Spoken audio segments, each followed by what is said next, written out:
He destroyed his family in under 60 seconds. It took 17 years for the truth to walk back through his door, wearing his own face. If this story hits you somewhere deep, hit that like button and drop a comment with the city you're watching from. I want to see how far this story travels. Now stay with me, because what happens next will change everything you think you know about loyalty, blood, and the price of a lie. The envelope was cream-colored and unremarkable. No return address. No corporate logo. Just Dominic Veron's name, written in a clean, deliberate hand that he didn't recognize, slipped beneath the door of his private study at 11:43 on a Tuesday night. He almost didn't open it. He was tired in the way that men who carry too much weight become tired, not from lack of sleep, but from the accumulated pressure of decisions that never stopped arriving. The Falcone organization didn't pause for exhaustion. It didn't pause for anything. And neither did Dominic, not in the 18 years since he'd taken control of it, not since he'd learned that stillness was something other men could afford. He poured 2 fingers of bourbon he didn't plan to drink, sat down behind his desk, and opened the envelope. Inside were 2 documents, separate laboratory headers, separate reference numbers, same conclusion. He read the first one twice, then the second. Then he sat there with both sheets of paper flat on the desk in front of him, his hands pressed to the edge of the wood, and he did not move for a very long time. Down the hall, he could hear Alara moving. He could always hear her. 18 years of marriage had made him attuned to the specific weight of her footsteps, the particular rhythm of her presence in a house. She was probably still awake. She hadn't been sleeping well these past few weeks. Said the pregnancy made everything ache differently. Said the twins moved at night like they were already restless. Twins. He stared at the page. The bourbon sat untouched. His name was Dominic Alessandro Veron. He had broken men for smaller insults than what was written on those pages. He had walked away from rooms where lesser leaders would have wept. He had learned to keep his face empty when the situation called for it, to let people read nothing in his expression while his mind was already 3 moves ahead. But sitting in his study at midnight with 2 laboratory reports telling him the same impossible thing, he felt something crack open behind his sternum that he hadn't felt since he was 19 years old and burying his father. He picked up the first document again. Read the conclusion one more time. Probability of biological paternity, 0.00%. His jaw was tight. His hands were steady. He was breathing through his nose in the slow, measured cadence of a man who had learned long ago that visible emotion was a liability. He set the document down. He stood up. He walked down the hall. Alara was in the bedroom sitting at the vanity, running a brush through her dark hair with the automatic, half-conscious motion of someone who wasn't really paying attention to what her hands were doing. The lamp beside her cast her in amber. She was 38 weeks along, heavier than she'd been in any photograph he had of her, and when she saw him in the mirror, her expression shifted immediately from distracted to alert, the way it always did when she sensed his mood had changed. "You're up late," she said. He stood in the doorway. He didn't move toward her. He didn't move at all. She turned on the stool to look at him directly, and that's when she saw his face, whatever was happening behind it, and her own face went careful and still. Dominic. He held up the envelope. He didn't say anything. She looked at it, then at him. "What is that?" "Tell me something," he said. His voice came out exactly the way he needed it to, flat, controlled. "And don't think about the answer. Just tell me." She waited. "Have you ever—" He stopped, pressed his lips together. "Is there anything you need to tell me? Anything at all?" The silence that followed lasted 4 seconds. He counted them. "No," she said. "There's nothing." He crossed the room and placed both documents on the vanity in front of her, watched her eyes drop to the pages, watched her face as she read. The confusion that moved across her features looked real. That was the thing he would spend 17 years trying to decide. It looked completely, devastatingly real. The furrowing of her brow, the slight parting of her lips, the way her hand came up to press against her sternum. "What is this?" she said. 2 labs, independent. His voice was still flat. I'm told the results are consistent. Dominic. She looked up at him. This is wrong. Whoever sent this to you is lying. These children are yours. I have never... Don't. The word came out quiet. That was worse than if he'd raised his voice. Even he knew that. She stood up from the stool. She was 8 months pregnant, and she stood up and faced him straight on because that was Alara Voss. She did not shrink. Look at me, she said. Look at me right now and tell me you believe this over me. He looked at her. He said nothing. And in the silence of that bedroom, in the amber lamplight, with the brush still on the vanity and the bourbon still untouched down the hall, Dominic Veyron made the worst decision of his life. He believed the paper. Yeah. He didn't sleep. He sat in his study until 4 in the morning, thinking the way he always thought, methodically, systematically, as if the problem in front of him were a logistics failure rather than the collapse of everything he'd built his private life around. He went over it again and again. The timing, the months she'd been pregnant, the trips she'd taken, the small unexplained absences he'd attributed to pregnancy appointments, to lunches with women he'd never met, to the ordinary rhythms of a life he hadn't fully examined because he'd trusted her. He pulled every thread. By dawn, he had assembled in his mind a case he couldn't argue his way out of. By 7 in the morning, Victor Caruso was sitting in the chair across from his desk, thick-necked and watchful, his hands folded in his lap with the careful patience of a man who already knew what mood he was walking into. You saw it, Caruso said. It wasn't a question. Who knows? Only Rains and me. We thought you needed to know before it went further. Caruso's voice was measured. Sympathetic, but not performatively so. Just present. We didn't want this handled wrong. Who sent it? A contact outside the city. Someone who'd been watching. Caruso shrugged, the way he always shrugged when he wanted something to seem incidental. You know how these things surface. Someone saw something, wanted to do right by you. Dominic looked at him for a long moment. Caruso met his gaze without flinching. He'd known Caruso for 16 years. They had sat across from each other in rooms far worse than this one. Caruso had never blinked first. The contact. Gone. Back across the border. The lab documentation is solid, though. We had it independently checked. I know, I can read. Right. Caruso nodded slowly. So. Dominic turned and looked out the window. The city below was gray and waking. He watched a truck turn a corner and disappear. Make the arrangements, he said. Caruso was quiet for a moment. You sure? I said make the arrangements. It happened that evening. He called a gathering of the senior structure, 12 men in the main hall of the Falcone headquarters, men who had worked for and with Dominic for years. He didn't explain why. He didn't have to. When Dominic Veyron called a gathering, people came. Alara was brought into the room by 2 members of the household staff she'd known for years. Women who kept their eyes down, who wouldn't look at her. She came in still dressed from the afternoon, her coat buttoned over her pregnancy, her dark hair pulled back.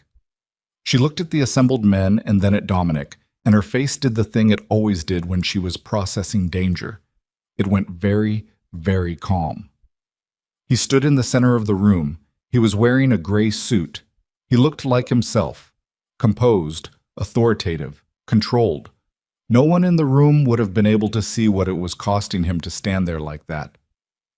I'm ending my marriage, he said. The room was silent. He didn't look at her when he said it. He kept his eyes on the middle distance, the way you looked at something you were committing to paper. Final, clean. Effective immediately. Alara Voss is no longer part of this household or this organization. Any assistance provided to her going forward is at your own discretion and not sanctioned by me. He heard her exhale. He still didn't look at her. Dominic. Her voice was steady. Even now. Even standing in that room, 8 months pregnant, in front of 12 men who would not look at her, she kept her voice steady. You are making a mistake. He said nothing. Look at me, she said. Look at me and tell me to leave. He turned his head and looked at her, directly, for exactly 3 seconds. Then he looked away. "Get out," he said. Someone moved to escort her. She stepped back and shook her head. A single sharp motion. "Don't touch me." And they stopped. She stood there for another moment. He could feel her looking at him, could feel the specific weight of a gaze that had known him for 18 years. Then she buttoned the top button of her coat, turned, and walked out. The door closed. The room was very quiet. Dominic looked at the assembled men. None of them spoke.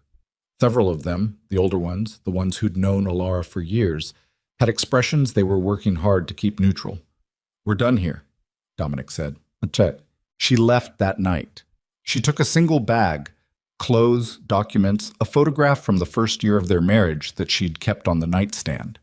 She took nothing that belonged to the house, nothing that could be argued over. She moved through the rooms she had lived in for 17 years with the efficiency of a person who understood that looking too long would break her. Marcus Raines was in the driveway when she came out. He had a car waiting. Not an organization car, just a black sedan with a driver she didn't recognize. He told her the organization would provide 3 months of housing and a settlement that would let her establish herself. His tone was businesslike, almost kind. "I didn't do what he thinks I did," she said. Raines looked at her. He was a lean man, careful with his expressions in the way that men who have something to hide learn to be. "I know this is hard," he said. "That's not what I said." He held her gaze for exactly as long as it took to look sincere. Then he gestured toward the car. She got in. She didn't look back at the house. She'd made herself that promise in the 45 seconds she stood in her bedroom after the door had closed, while her hands were shaking and her lungs were doing something she couldn't quite control. She made herself the promise. Don't look back. Don't give them that. The car pulled out of the driveway. She kept the promise. The city she chose was 500 miles away. Not so far that she couldn't reach help if she needed it. Not so close that anything could find her easily. She had a name there. An old contact, a woman named Sable, who owed her a favor from a time before Dominic, before the Falcone organization had become the perimeter of her entire world. Sable found her a small apartment above a laundry on a street that smelled like detergent and fried oil, and Alara sat in it the first night with her single bag on the floor and her hands flat on her knees, and she let herself be broken for exactly 1 hour. Then she stopped. She had 2 children inside her who needed her to be something they could lean on. She called Sable and asked about work. Sable knew someone who ran a small accounting firm. Legitimate, careful, the kind of operation that didn't ask too many questions about why you were starting over. Alara had a degree she'd never fully used during the Falcone years. She had a mind for numbers that Dominic had always praised and never fully understood, because he'd needed her to manage the household finances and hadn't asked what she was capable of beyond that. She started small. She didn't think about Dominic, or she tried not to. The not thinking about him was its own full-time occupation, something that occupied a chamber of her mind that she kept locked and returned to only when the exhaustion made it hard to maintain the lock. What she thought about instead was evidence, because she knew, with the cold, certain knowledge of someone who had survived 18 years in proximity to a man who dealt in information and leverage, that whatever had been sent to Dominic was not accidental. It was constructed. Someone had built that story and placed it in his path at exactly the right moment, and they'd done it well enough that she hadn't seen it coming, which meant they'd been planning it for longer than she'd been watching. She started keeping records. Not of what she knew, of what she'd noticed and hadn't thought to value. Small things, incongruities, moments that hadn't made sense at the time. She wrote them down in a composition notebook she bought from a corner store, in the small, careful handwriting she'd developed years ago, because Dominic had always had people who read things over her shoulder. She wrote what she remembered about the months before, the unusual meetings Caruso had pulled Dominic into, the way Raines had started controlling access to Dominic's schedule more tightly. A conversation she'd half overheard about a contact outside the city that had been quickly shut down when she walked into the room. She wrote it all down. And then her water broke at 3 a.m, 6 weeks earlier than expected. And she called Sable, and Sable drove her to the hospital, and the world narrowed to something immediate and physical and overwhelming. She named them Adrian and Elias. Adrian first, 4 pounds 9 ounces, screaming, furious at the indignity of existing. Elias 11 minutes later, quieter, with his father's dark eyes already open and watchful in a way that the nurses said was unusual. She held them both, and something in her chest that had been pulling loose for weeks finally found something to anchor to. She said quietly, so only they could hear, "I'm going to make sure you know the truth. When you're ready, I'm going to make sure." Back in the city, the empire continued. Dominic threw himself into work with the focused brutality of a man trying to outrun something. He restructured 3 divisions in a month. He made decisions faster and harder than he had in years, and the organization responded to his controlled ferocity with something between respect and fear. Caruso moved into a position of greater influence without ever asking for it. Dominic simply started relying on him more, started pulling him into meetings from which others were now excluded. Rains managed the organization's external operations with an efficiency that Dominic read as loyalty, and that was, in fact, opportunity. Neither man showed anything other than what was expected. In his private hours, the 2 or 3 that existed even in a life structured around control, Dominic would find himself standing in rooms that still held the geography of her presence. The kitchen she'd reorganized twice because she had opinions about workflow. The garden terrace she'd planted with things that took years to mature. The library where she'd left a bookmark in a book she'd never finished, which he had not moved. He did not call it grief. He was not sure what to call it. He did not, even once, question the documents. That was the thing he would later identify as the specific architecture of the trap. Not that the evidence was convincing, but that it had been delivered at the exact moment that made him least capable of doubting it. 8 months into her pregnancy. In the small hours of a night when exhaustion and the accumulated pressure of everything else had worn down whatever instinct might have made him ask harder questions. Whoever built the lie had known him well enough to know exactly when to place it. He didn't know that yet. He was still inside it. Months became a year. The year became 2. He received a piece of paper through a lawyer, a routine notification that Alara Voss had given birth in a hospital in another city, that the children had been registered under her family name, that she was making no financial claims against him or the organization. The lawyer read it to him in a neutral voice. Dominic said, "Fine." He signed the document that acknowledged receipt and handed it back. He went home. He poured bourbon. He stood at the window of his study and looked out at the city, and he thought about a woman he had looked directly in the eyes and told to get out. And he picked up his glass and drank. He told himself it was the only decision he could have made. 3,000 miles away, a boy named Adrian Voss was learning to walk, holding onto a chair leg with furious determination. His brother Elias sat 3 feet away watching him with an expression of calm assessment that would, 17 years later, make grown men deeply uncomfortable. Their mother was at her desk in the back room of an accounting firm, building something from nothing, one careful decision at a time. And in a room that Dominic Veyron would never see, in a locked box beneath a loose floorboard, the composition notebooks were multiplying, document by document, memory by memory, evidence, for when the time came. The call came on a Thursday morning in the 17th year. Dominic was in a meeting when his private line rang. The number only 6 people had. He excused himself, took the call in the corridor, and heard a voice he hadn't expected. Arthur Hale, a lawyer who'd operated in the periphery of his world for 2 decades, a man known for one quality above all others. He kept things. "I need to meet with you," Hale said. "About what?" A pause on the line. Then Hale said very carefully, "About 2 young men who came to see me 3 days ago. They had documentation, Dominic. Quite a lot of it." Dominic's hand tightened on the phone. "Documentation about what?" Another pause. The kind of pause that held something heavy in it. "About the night you sent Alara away," Hale said. "About what was done to make that happen. And about the men who did it." The corridor was quiet. Somewhere down the hall, a phone rang twice and went silent. A door opened and closed.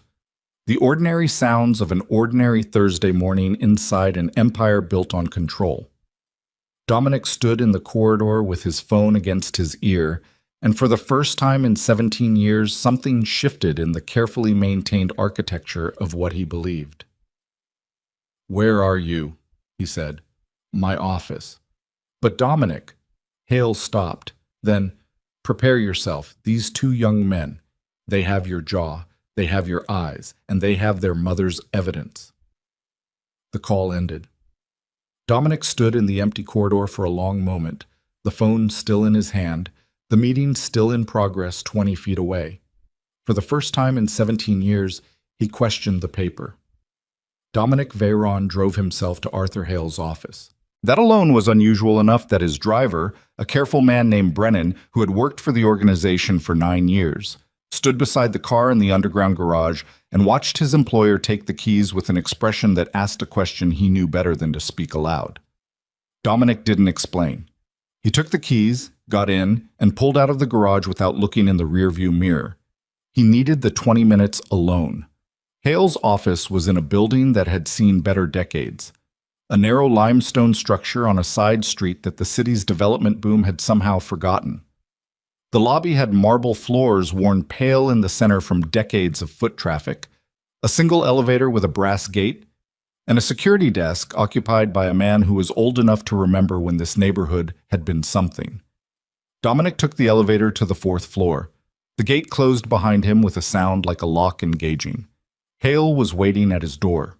Arthur Hale was 63 years old and looked it without apology. He had white hair he kept short, a face that had settled into deep lines around the eyes and mouth, and hands that rested at his sides with the particular stillness of a man who'd spent his career being the steadiest person in difficult rooms. He'd worked the margins of Dominic's world for 20 years, not inside the organization, not quite outside it, occupying a professional gray space that both sides had found useful. He looked at Dominic now with something in his eyes that Dominic couldn't immediately categorize. It wasn't pity. It was closer to the expression you wore when you were about to hand someone something heavy and you already knew how much it weighed. Come in, Hale said. The office smelled like old paper and coffee, bookshelves on 3 walls, a desk with 2 chairs across from it, and in those chairs 2 young men who stood up when Dominic walked in. He stopped. He had prepared himself for something on the drive over. He was Dominic Veyron.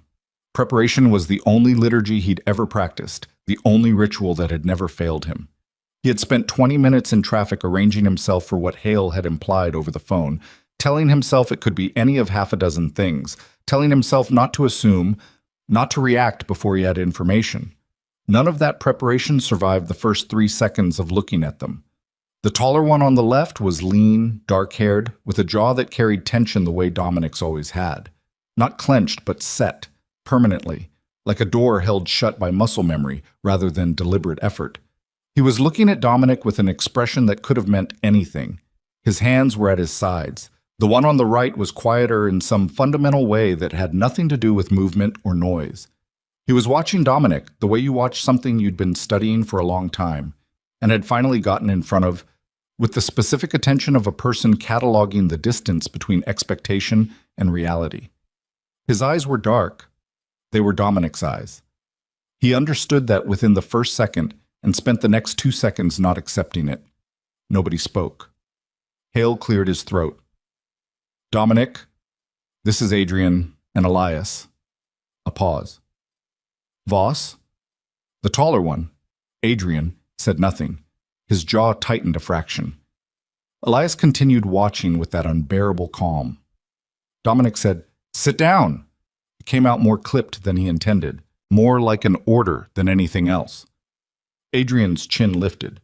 Elias sat down. Dominic took the chair beside Hale's desk rather than behind it. He didn't want the desk between them. He wasn't sure why.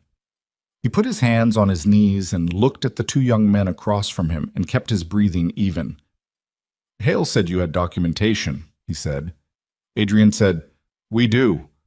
His voice had a cadence Dominic recognized from somewhere he couldn't immediately locate. Controlled, deliberate, pacing each word like it was being spent rather than given freely. Show me. Elias reached to the bag at his feet and placed a folder on the desk. Not the whole thing, just the first document. He laid it flat and turned it and slid it across without speaking. Dominic looked at it. It was a financial record. Transfer of funds. A series of payments across an 8-month period, the last of which was dated 3 weeks before the envelope had appeared under his door. The recipient was a name he didn't know. The source account was routed through 2 shells and a holding company, but the holding company, he knew it. He'd seen those routing numbers before. He'd seen them on documents that had passed through his office for years. He looked up. "Where did you get this?" "Our mother kept it," Elias said. His voice was quieter than his brother's, more measured. "She started collecting documentation approximately 2 months after she left. She didn't have everything then.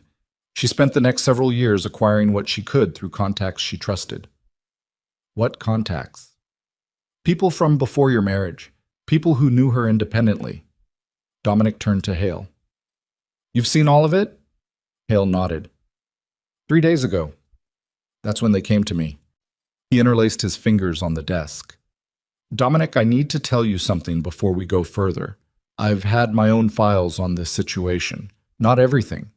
I didn't have enough to bring to you before, but I've had pieces of it for several years."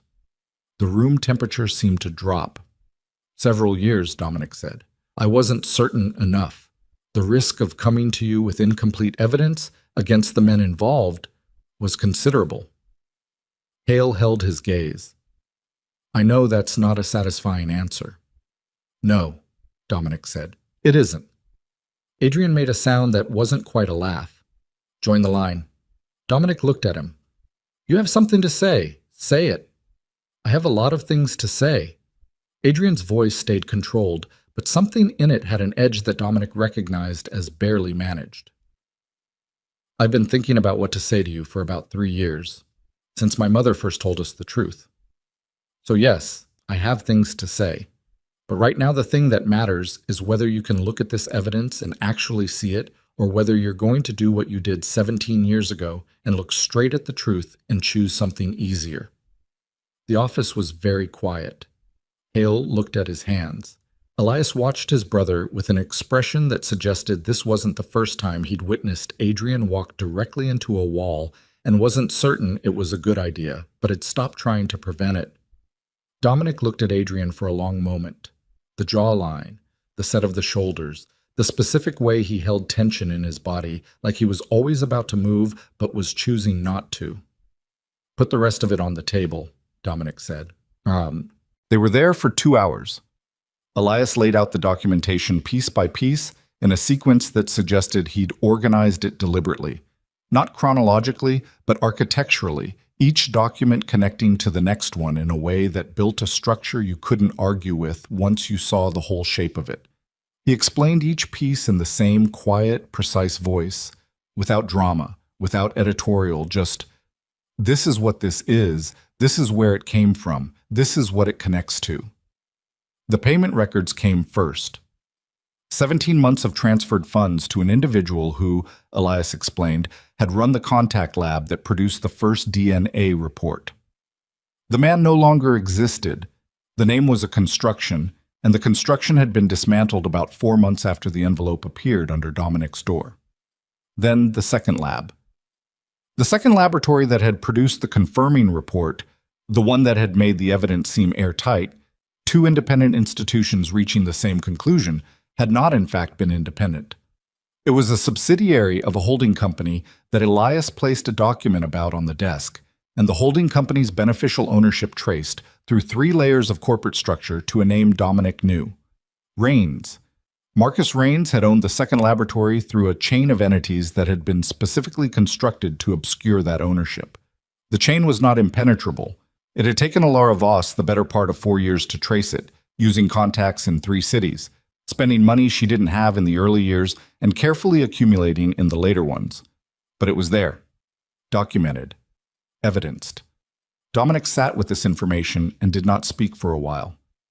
"The witness," he finally said. Elias nodded. "There was a man who told Caruso he had seen our mother with another man, over several months. That account was part of what Caruso brought to you." "Yes." "That man's name was Gerard Alt. He's been on Caruso's personal payroll for 11 years. We have 6 years of payment records." Dominic stood up and walked to the window. Below the street was ordinary, a woman pushing a stroller. a delivery truck blocking a lane while the driver argued on his phone. The city doing what it always did, indifferent to what was happening 4 floors above it. He stood there and he thought about the night he'd called the gathering. The 12 men in the hall, Alara in her coat with her top button done up, asking him to look at her. He had looked at her. He had looked away. Behind him, Adrian said, "She never told us to hate you." Dominic didn't turn around.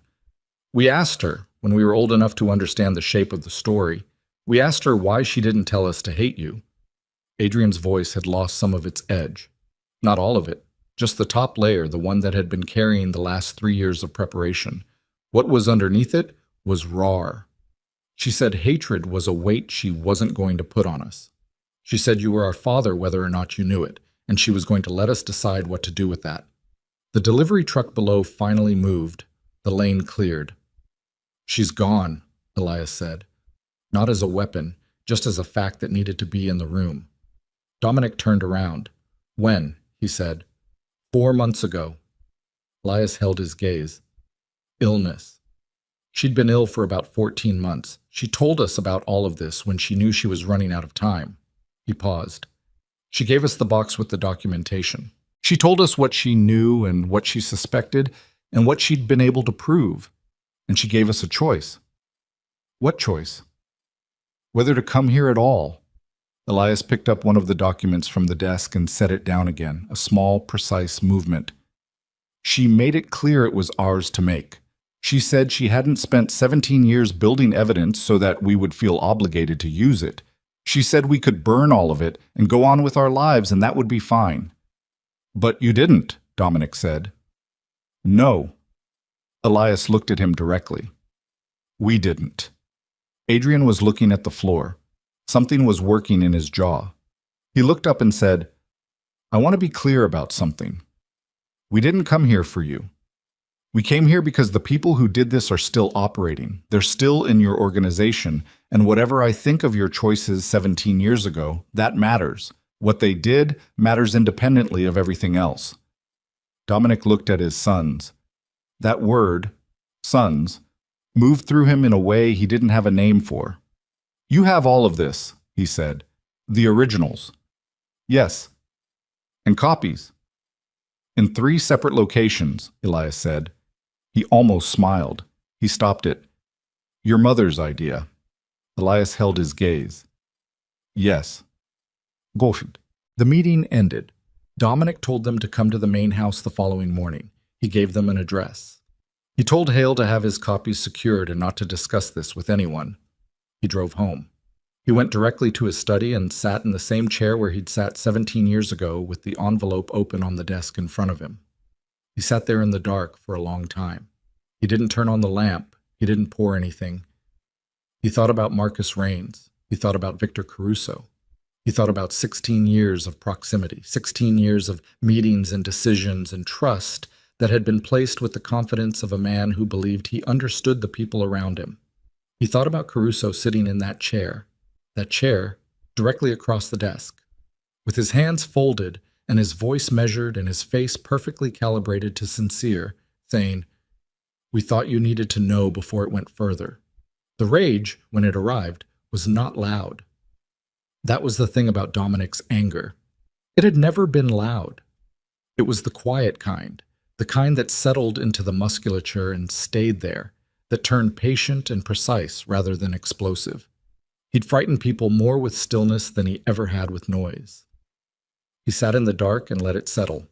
Then he picked up his phone and called Caruso. Caruso arrived 20 minutes later, which told Dominic something. He'd been close.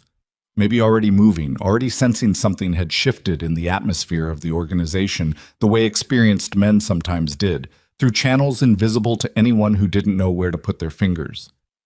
He came into the study with his coat still on, which was also unusual.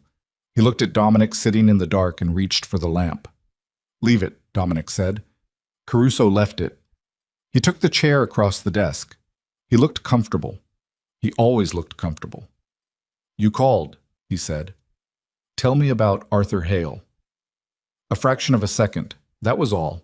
Not enough for anyone else to catch, But Dominic had been watching Victor Caruso's face in difficult conversations for 16 years, and a fraction of a second was all he needed. Hale? Caruso's voice was neutral. Corporate lawyer, periphery. He's done minor work for associates of ours over the years. Nothing significant. Why?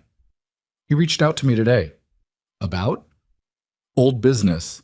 Dominic watched Caruso's hands. They were still folded. They hadn't moved. He had some documentation he wanted me to look at. Old contracts, transfers, things from around the time of my divorce. Sounds like a fishing expedition. Caruso shrugged. What kind of documentation? Financial transfers, some lab work. Dominic kept his voice completely flat. Payment records. The hand stayed still. The face was a controlled surface. But something behind Caruso's eyes made the smallest adjustment, a microscopic recalibration, a slight hardening. I'd have Hale vetted before you take anything he shows you at face value, Caruso said. Man like that, sitting on old material for years. There's a reason he's bringing it now. Someone's moving him. Someone's moving him, Dominic repeated. That's how these things work. You know that. Dominic leaned back. What would you say the motive was, do you think? For someone to move him now? Caruso was quiet for a moment. Then, destabilization. The organization has been solid. Someone outside wants to introduce doubt, manufacture confusion at the top. Classic play. He paused. I'd want to know who Hale's been talking to. So would I, Dominic said. The room was dark. The city pressed against the windows. I'll look into it, Caruso said. You do that, Dominic said. Caruso left. Dominic sat in the dark and listened to the sound of the man's footsteps going down the corridor. He waited until he heard the elevator doors close. Then he picked up his phone and sent a single text message to a number he hadn't used in 8 months, a man named Driscoll, who operated independently, who owed Dominic a professional debt large enough that it had never required collecting until now. The message contained 4 words and an address. Watch him tonight. Report. He put the phone down. He turned on the lamp. He looked at the desk in front of him. The same desk, the same surface, the same lamp. And he thought, 17 years ago, I sat here and believed a piece of paper over a woman's face. He thought, I'm not going to make the same mistake twice. Tut. Adrian and Elias came to the house in the morning. They came in a car they'd rented themselves, which Dominic respected without saying so. They didn't want to be driven by his people. They didn't want to arrive the way his people arrived. They came in through the front door, not the side entrance that guests of the organization typically used, because Elias had asked quietly which door was which, and Adrian had simply gone to the front door and knocked. Dominic opened it himself. The 3 of them stood in the entrance hall, a room that had been redesigned twice in 17 years, that looked nothing like what it had looked like when Alara had lived in it, except for one thing. The plant on the side table that had been there since the 2nd year of their marriage, that had somehow survived every change of staff and every renovation because no one had ever been certain enough of its significance to remove it. Elias looked at it. He didn't say anything, but he looked at it, and something passed across his face that Dominic catalogued and held. They went to the kitchen because it was the room that felt least like a meeting, which was Adrian's choice. He stood in the entrance hall and looked at the formal sitting room and the study and said kitchen, and Dominic said fine, and they went to the kitchen. Dominic put coffee on. The act of making coffee, the mechanical, ordinary progression of it, gave them all something to occupy a few minutes with. Adrian stood at the counter with his arms crossed. Elias sat at the table and placed the folder they'd brought on the surface in front of him. The coffee maker ran. Last night, Dominic said, after I left Hale's office, I called Caruso. Both of them looked at him. I didn't tell him what I knew. I tested him. Dominic poured the coffee. He failed. He set a cup in front of Elias without asking, looked at Adrian. Adrian uncrossed his arms and took the cup. I also had someone pick up his movements last night. He called Rains within 20 minutes of leaving this house. They met at Rains' building at 11:15. The meeting lasted 42 minutes. You have confirmation of this, Elias said. Photographs and a recording. The recording's partial. Enough. Elias and Adrian exchanged a look across the table. The kind of look that communicated something without needing language. The kind that Dominic understood was built from 17 years of being two people who'd navigated everything together. So they know something's moving, Adrian said. They suspect. They don't know what yet. Dominic sat down at the table. The question is how much time we have before they figure it out and decide to move first. What does moving first look like for them? Elias asked. Best case, they remove the documentation. Hale's copies, your copies if they can find them, any financial trails that can be closed. Dominic wrapped both hands around his cup. Worst case, they decide the cleaner solution is to remove the people involved in surfacing the documentation. The kitchen was quiet. They'd come after you, Adrian said. Not a question. They might, but you two are the ones they don't know yet. Dominic looked at him directly. That changes when they figure out who you are, and they will figure it out. Caruso's smart, Rains is careful. Give them 48 hours, and they'll have pulled every thread. Adrian set his cup down on the counter with a precision that was careful rather than rough. So we move first. We don't have all the evidence assembled in a form that's usable yet. How long? Hale says 48 to 72 hours. He has contacts in 2 agencies. He's been holding his documentation specifically for a moment when someone withstanding would bring it forward. Dominic paused. He needs my authorization, my testimony about what I was told and when. Combined with your mother's documentation and his own records, it's enough to take to authorities that are outside this organization's reach. Elias said, "You're willing to do that?" Dominic looked at him. "What?" "Testify. Give authorization. That takes the organization down. Not just Caruso and Rains, the whole structure." "Yes," Dominic said. A pause. Elias was studying him with that particular quality of attention. Assessing, not hostile but thorough. "What changed?" Elias said. "Between last night and this morning?" It was a precise question. It deserved a precise answer. "I sat at that desk in there," Dominic said, "and I thought about what it cost to believe something because it was easier than asking more questions, and I decided I wasn't going to do it again." The kitchen was quiet. Then Adrian said very quietly, "She would have appreciated that, probably. She was too smart to say so." Something moved in Dominic's chest that he didn't have the vocabulary for and wasn't going to look at directly. Not yet. Maybe not for a long time. "We'll need somewhere to work," Elias said. "Somewhere that isn't here and isn't Hale's office. I have a location. Somewhere your people don't know about." Dominic looked at him steadily. "I understand." Elias held his gaze for a moment, assessing that answer. Then he nodded once. "Good." Adrian had moved to the window. He was looking out at the same city his mother had escaped 17 years ago, his jaw carrying its permanent tension, his hands loose at his sides now rather than crossed at his chest. He said, without turning around, "If Caruso figures out who we are before we move—" "He won't like what he finds," Dominic said. "That's not what I'm asking." Adrian turned around. His eyes were dark and direct. "If he figures it out and decides the cleanest solution is to come for us before we can get to Hale, what do we do?" Dominic looked at his son. His sons. The word still doing something complicated in the interior of his chest every time it moved through him. "We don't run," he said. "No," Adrian said. "We don't." They held each other's gaze across the kitchen of a house that had once been a home and might be, in some entirely different form, something again. Then Elias picked up the folder and put it back in his bag and said, "When do we start?" "Now," Dominic said.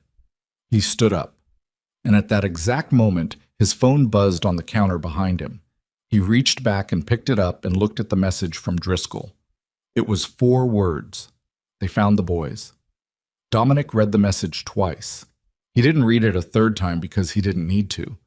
4 words had a clarity that paragraphs couldn't improve on, and Driscoll was not a man who used language carelessly. They found the boys. He set the phone face down on the counter with a deliberateness that was its own kind of controlled violence, and he looked at Adrian and Elias and he said, "We need to move. Now. Not in an hour. Now." Adrian read his face and didn't ask questions. He picked up his jacket from the back of the chair. Elias had the bag with the documentation already in his hand. He'd picked it up the moment he saw Dominic's expression shift, which told Dominic something about Elias that he filed away for later. "What happened?" Elias said. "Caruso and Rains know you're here. They know who you are." Dominic was already moving toward the back of the house. "That means last night's meeting wasn't just checking in. They've had someone watching Hale's office. They had you the moment you walked in." "How long have they known?" Adrian said. "At minimum since last night. Possibly since you arrived in the city." Dominic opened the door to the service corridor, a passage that ran parallel to the main hall, used by staff, exiting through the building's maintenance level to a rear street. He'd had it built into the original structure specifically because he'd always understood that the front door worked both ways. "My car's in the garage. They'll be watching the garage. There's another vehicle in the maintenance bay. Gray, registered to a name that doesn't connect to me. Keys are on a hook inside the door." Adrian was right behind him. "And Hale?" Dominic pulled out his phone and called Hale as they moved down the corridor. The line rang 4 times. 5. Hale picked up on the 6th ring, which was already wrong, so Hale always picked up in 2. "I have company," Hale said. His voice was composed but compressed, the voice of a man speaking carefully because someone else was in the room. "An associate of Mr. Caruso's. He's very interested in some of the files I mentioned to you yesterday. Don't give him anything. I'm afraid some of the files may already be..." A pause. The sound of something moving. Then Hale said, with the precision that suggested he was choosing every word, "I've retained what matters most, but the timing is now urgent. I know. Stay where you are. Don't move the primary documentation." "Understood." Another pause. Then, quietly, "Dominic, there's something I didn't tell you yesterday. Something I should have." His voice dropped further. "The second DNA laboratory. The ownership chain that leads to Rains. We know about it. You know the end of it. But the beginning, the initial instruction, the person who commissioned the construction of that chain, it isn't Rains." A beat. It was never Rains. The corridor was cold and low-lit. Dominic stopped walking. Behind him, Adrian nearly walked into his back and pulled up short. Elias stopped a step behind his brother. "Say that again," Dominic said. "Rains executed it. He built the structure, managed the payments, controlled the laboratory. But the commission, the original instruction to build the mechanism, came from somewhere above him." Hale's voice was careful and tight. "I only confirmed this in the last 72 hours. I have the document. It's the one piece I didn't show you yesterday because I needed to be certain." "Who?" Dominic said. The line was quiet for 2 seconds. Then Hale said a name. Dominic stood in the service corridor of his own house and felt the floor of the last 17 years drop away beneath him. "Get out of your office," he said. "Right now. Take the document and get out." He ended the call. Adrian and Elias were watching him. Neither of them spoke. They could read something in his face that he wasn't attempting to conceal, and they were smart enough to wait. "Change of plan," Dominic said. His voice was level. It cost him something to make it level. "There's a third party involved, someone above Rains in the chain." "Who?" Adrian said. Dominic looked at him, then at Elias. He said the name. Adrian stared at him. I know what it is." "That's your brother." "I know what it is," Dominic said again, quieter. "Keep moving." Daniel Veyron was 4 years younger than Dominic and had spent the better part of 2 decades operating in a shadow that Dominic's prominence had conveniently cast. He ran the organization's Eastern financial operations, legitimate and otherwise, from an office in the city's financial district, and he did it with a competence that Dominic had always read as loyalty, and that he was now in the gray maintenance bay of his own building with his 2 unacknowledged sons standing beside a car they were about to flee in, reclassifying entirely. He thought about Daniel at the family table years ago. Daniel at his wedding, standing beside him. Daniel calling him, the week after Alara left, saying the right things in the right voice with the right amount of concern. He thought about what it meant to build a trap that intricate. The patience required. The commitment to a long game executed over months while sitting across dinner tables and in organizational meetings and in rooms where Dominic had believed himself to be among the people he trusted most. He had trusted Caruso the longest. He had trusted Raines the most thoroughly, professionally. But Daniel he had trusted without thinking about it, the way you trusted a fact about yourself. Without examination, because examination felt like an insult to something that simply was. That was why Daniel. That was always why Daniel. The gray car started on the first try. Adrian drove because he'd been the first to reach the driver's side, and he drove the way Dominic had driven his whole life. Controlled, fast, using the road as if he'd mapped it before sitting behind the wheel. Dominic noticed this from the passenger seat and said nothing. Elias was in the back with the documentation bag on his lap, his phone in his hand, running searches with the focused quiet of someone who'd shifted entirely into operational mode. "Where are we going?" Adrian said. "Safe house. Off-grid from the organization." Dominic gave him an address on the east side of the city, near the river. A building he'd acquired through a chain that led nowhere near his name, used once in the previous 4 years, and maintained by a woman named Petra who had no connection to anything that mattered. 20 minutes. Hale? He'll reach out when he's clear. Dominic watched the street. If he gets clear. The city moved past the windows. Ordinary Saturday morning. People with coffee cups, a farmer's market setting up on a corner, a man in a raincoat arguing on his phone outside a parking garage. None of it touching the interior of the car. "Your uncle," Adrian said, not inflected as a question, just putting it in the air between them. "Daniel," Dominic said. "How long has he been in the organization?" 22 years? Adrian's jaw worked. And Caruso and Raines, they were working for him? Under him? What? Caruso recruited Raines approximately 8 years ago. I believe Daniel brought Caruso in. I believe it was structured that way deliberately. Enough separation between Daniel and the execution that if any piece of it surfaced, the trail would stop at Raines or Caruso before it reached him. Dominic paused. It almost worked. Our mother worked for 4 years to make sure it didn't, Elias said from the back seat. His voice was quiet and factual. The emotion was there. Dominic could hear it in the specific evenness, the control that was doing visible work. But it was contained. Nobody said anything for a moment. Then Elias said, "There's activity on the organization's internal communication channels. I have a monitoring application. Our mother set it up before she died, through a contact who had access. In the last 40 minutes, 6 coded messages have gone out on the senior channel." Dominic turned in his seat. "Showing me." Elias handed him the phone. Dominic read the messages. They were in the abbreviated organizational shorthand that he'd developed years ago, language he'd invented, that only senior members used. He read them and understood them, and what they said was this. The location at Hale's office was being vacated. 2 teams were being repositioned. A secondary meeting was being arranged at a location designated by a code that referred to a building in the western part of the city that Dominic knew as a Falcone operational space, one of 12 he maintained. And the final message, sent 8 minutes ago from a device registered to Victor Caruso, contained a single phrase that translated to confirm acquisition. "They're not just moving to contain the documentation," Dominic said. "They're moving to consolidate position. Caruso is preparing to make a play." "For what?" Adrian said. "For the organization." Dominic handed the phone back.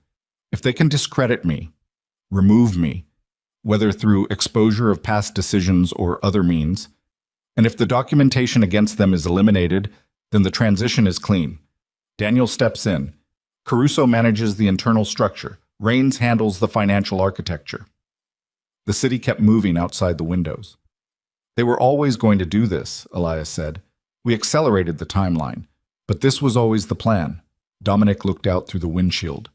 "Yes," he said. "So what they did to our mother was the first step." He said it flatly because it needed to be flat or it would become something else entirely. "Remove the person closest to me who had the intelligence and the position to eventually identify what they were building. Remove her in a way that also removed her credibility and damaged my ability to lead clearly." He paused. "They weakened me the same night they eliminated her." The car was quiet.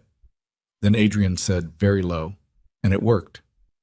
"Yes," Dominic said, "for 17 years. Oh, the safe house was on the third floor of a building that sold industrial hardware on the ground level. The stairwell smelled like machine oil and old concrete.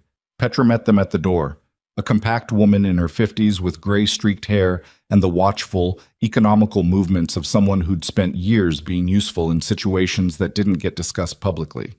She looked at Dominic, at Adrian, at Elias, and she said nothing about the resemblance that was evident to anyone looking for it, which meant she either hadn't noticed or had filed it away as not her business. Probably the latter. The room inside was functional. A table, 4 chairs, a laptop connected to a secured private network, and a safe built into the wall behind a panel that looked like a fuse box. Petra laid out what she had: a secondary phone for Dominic, a first aid kit that hadn't been needed yet, a handgun in a locked case that she placed on the table without opening. Dominic looked at it. Didn't touch it yet. He called Driscoll. Driscoll picked up on the first ring. They moved from the office 20 minutes ago, 3 vehicles. Caruso was in the second car. I don't have a visual on Rains. Daniel Veyron. A pause. He left the financial district building 45 minutes ago. I don't have him on current location. Find him. That's a different scope than what we discussed. I know. Find him. A longer pause. All right. One more thing. Arthur Hale. I can look. He should have left his office in the last 30 minutes. If he hasn't surfaced, tell me immediately. Understood. Dominic ended the call. Elias had the documentation spread on the table.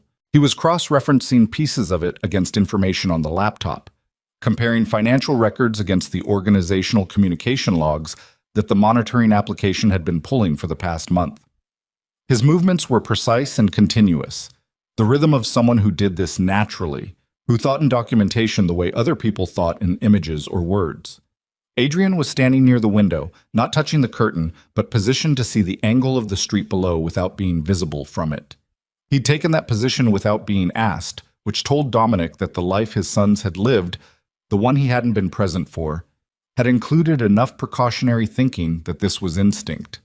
He wondered, briefly and painfully, what had made it instinct, whether Alara had taught them, or whether necessity had, or whether there was really a difference.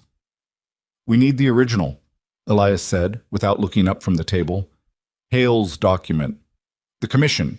The record linking Daniel to the initial instruction. Everything else we have is enough to expose Caruso and Rains. But Daniel without that original is arguable. His lawyers will find a way through it. I know. How long before Hale reaches us? Dominic looked at the secondary phone. He should have called by now. The room was quiet. Then the phone rang. It wasn't Hale's number. It was a number Dominic didn't recognize, routed through what the screen read as a public communications relay, a scrambled origin. He picked up and said nothing. A voice he hadn't heard in a long time said, "Hello, Dominic?" His brother. He kept his voice entirely level. "Daniel, I'm told you've been having an interesting few days." Daniel's voice was easy, conversational. The voice of a man who was holding something and wanted you to know he was holding it before he showed you what it was. "I'm also told you've had some visitors, 2 young men." Dominic said nothing. "Dominic." A pause. "I want you to know that I genuinely didn't want this to become what it's become. The original plan was much cleaner. The woman was supposed to disappear, not suffer, not build a case for 17 years. That was a complication no one anticipated." "Complication," Dominic said. "She was remarkable. I always said that. You married someone smarter than the situation called for." There was something in Daniel's voice that wasn't quite admiration and wasn't quite contempt. I respected her persistence, even while it was making things difficult. Adrian had turned from the window. He was looking at the phone in Dominic's hand with an expression that was beyond fury. It was the face of someone who had stepped through fury into something colder and more functional. Elias had stopped typing. "What do you want?" Dominic said. "Resolution. Same thing I've always wanted." Daniel's voice shifted, became slightly more direct. "I want you to step back from the organization. Voluntarily. With a clean transition that doesn't require anything messy. You take the two boys and whatever version of a life you want to build outside all of this, and it ends here. And the documentation. Surrendered. All copies. I know about Hale's files. I know about what the boy's mother assembled. A pause. I also know that Arthur Hale is currently sitting in a car with two of my people outside the building he was attempting to leave from. So the primary document, the one he mentioned to you on the phone, is accessible to me if that conversation continues along its current trajectory. The room felt like it had contracted. Dominic looked at the table, at the spread of his dead wife's 17 years of careful, meticulous, furious work. He said, "If I hand this to you, nothing changes. You know that. Whatever I agree to, you use what you have on me and you remove me anyway, because I'm the only person left who's a viable challenge to what you're building." Silence on the line. "That's the thing about traps, Daniel," Dominic said. "You built this one well, but you forgot something." "What did I forget?" "That the person you built it around has two sons who are smarter than both of us." He ended the call. He looked at Adrian and Elias. Elias said immediately, "Hale." "They have him. They have the document." "But they don't have it yet," Elias said. "If they had it already, Daniel wouldn't have been negotiating. He'd have called to inform, not to offer." He was already pulling the laptop toward him. "He needs Hale to authenticate it. A document like that, a commission record of that specificity, needs its originator to confirm chain of custody, or it's arguable in any proceeding. He can't destroy it either, because destruction becomes its own evidence. He needs Hale to hand it over cleanly." Adrian said, "Which means Hale is leverage, not a casualty. Yet." "How long before that changes?" Dominic said. Elias was typing. "Depends on how Daniel weighs his options. If he believes we can move on him without the primary document, he's patient. If he thinks we have another route to him, then he accelerates," Adrian said. He crossed to the table in 3 strides and looked at the documentation spread across it. "What else do we have? What gets us to Daniel without Hale's document?" Elias pulled 2 sheets from the spread. "These 2 financial records. They're not conclusive on their own, but combined with the corporate ownership trace on the second laboratory and the payment history to Caruso, if I can map the signature of the transaction method to Daniel's known financial behavior patterns over the past 10 years, I can build a probabilistic chain that an independent forensic accountant would authenticate." "How long?" 6 hours, maybe 8. "We have maybe 4 before Daniel decides Hale is more liability than leverage," Dominic said. The 3 of them looked at each other. Adrian said, "Then we need to get Hale out before that." 3 vehicles, unknown number of personnel, and they know what we look like, Dominic said. "We don't know which building they're in." Elias was already typing again. "The organization's monitoring application. If Caruso's people are operating a holding situation, they'll be using coded channel communication to manage it. Location coordinates are referenced in the logistics messages as grid markers." His eyes moved across the screen. "Give me 8 minutes." Adrian picked up the locked case from the table and looked at Dominic. "You know how to open this?" Dominic looked at the case, at his son's face. He took it from him, pressed his thumb to the biometric panel, which Petra had apparently registered to him at some point without being asked, and it opened. He looked at the handgun inside.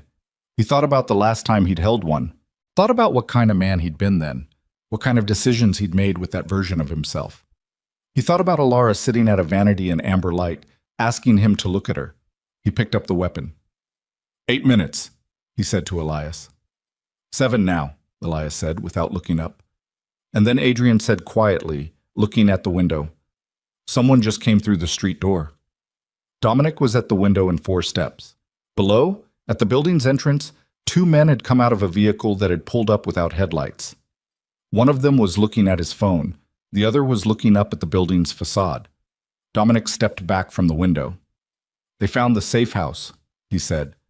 Elias's hands had stilled on the keyboard. Adrian said, "How?" Dominic looked at the door, at the lock, at the 4 seconds they had before the stairwell filled with sound. "Petra," he said.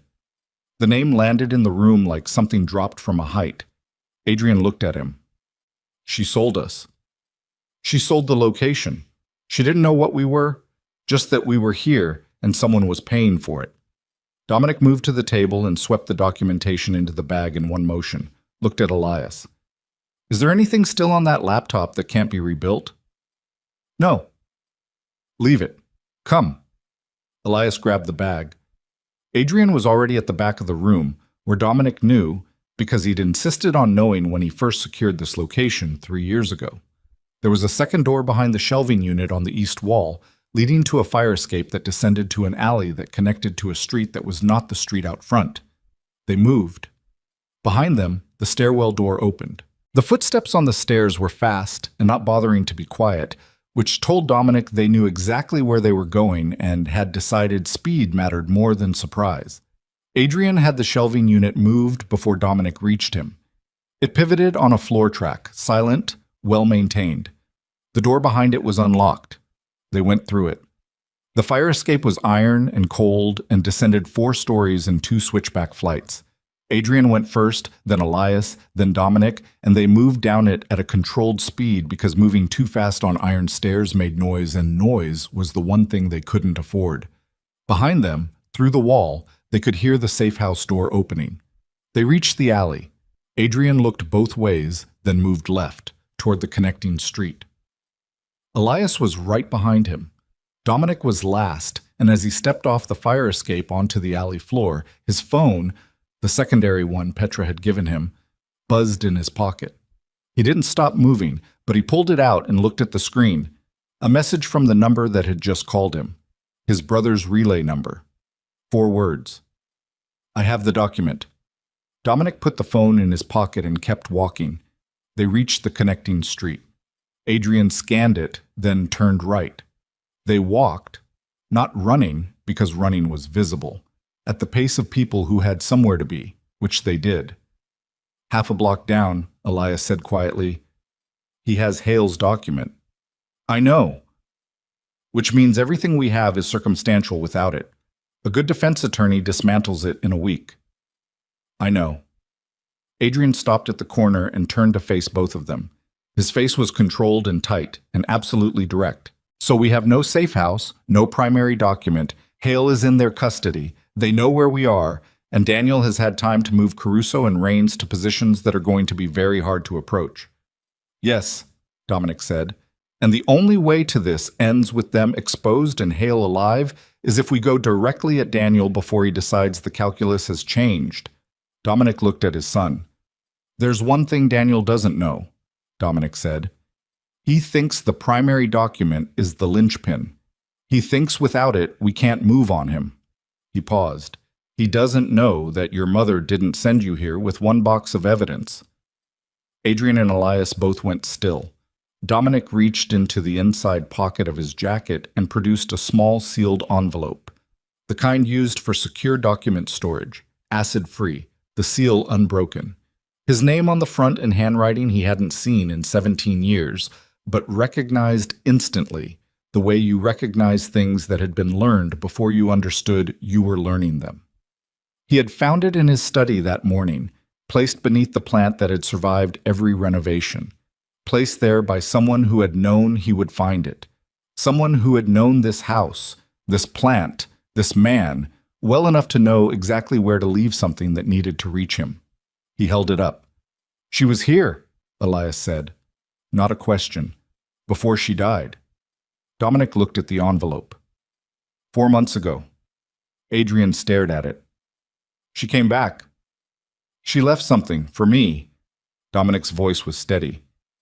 I don't know what's in it. I haven't opened it. He looked at both of them. I think we open it together. The street was quiet around them. Morning light. Ordinary city. Elias reached out and took the envelope from his father's hand. He turned it over. He looked at the seal. He looked at his brother. He broke the seal and opened it.